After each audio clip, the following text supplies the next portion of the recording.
Hi అండి.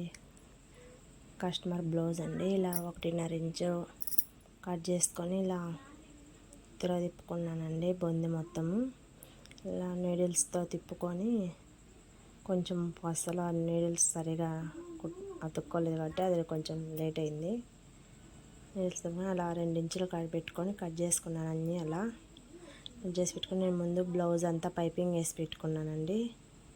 మొత్తం back part front part మొత్తం బ్యాక్ ఎక్స్లన్నీ ఇలా నేను బ్లౌజ్ మొత్తం ఇలా 2 ఇంచులు గ్యాప్ ఇచ్చి నెక్కుకు అలా అన్నీ కుట్టేసుకున్నాను.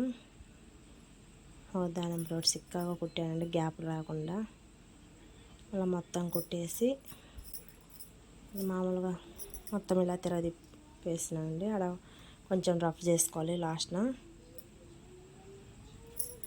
ఇలా మొత్తం మళ్ళీ ఇలా రివర్స్ పెట్టుకొని ఇలా కుట్టుకోవాలి. మొత్తం కొంచెం లేట్ ప్రాసెస్సే కానీ నిదానంగా కుట్టడానికి. అదే నచ్చినట్టు కుట్టమని అడిగింది కదా కస్టమరు. వాళ్ళకి నచ్చింది మనం ఎట్టయినా కుట్టేయాలి, మనం మేము ఊరికి కుట్టిస్తలేం కదా.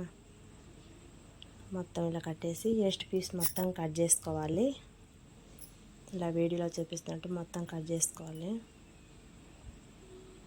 ఇలా పీసు బయటికి లేసిపోకుండా ఇలా నేను లేస్తే అయితే అటాచ్ చేశాను. పైపింగ్ ముందు వేసి పెట్టాను కాబట్టి మొత్తం ఇలా అటాచ్ చేసి పెట్టాను. ఫ్రంట్ పార్ట్ బ్యాక్ అయితే ఉక్స్లు అండి, బ్యాక్ ఉక్స్లు పైన కూడా ఉక్సే పెట్టాను. చూడండి డిజైన్ అయితే బ్లౌజ్ అయితే సూపర్గా వచ్చింది. ఐరన్ అయితే చేయలేదు, లేట్ అయిందని. వన్ పార్ట్ ప్రిన్సెస్ కటింగ్ పెట్టి హ్యాండ్స్కి అయితే ఇట్లా కొంచెం పఫ్ ఇచ్చాను. కింద హ్యాండ్స్కి అలా లేస్ తెచ్చి వేసానండి, కస్టమర్ పెట్టమన్నదని. బ్లౌజ్ అయితే బాగుంది.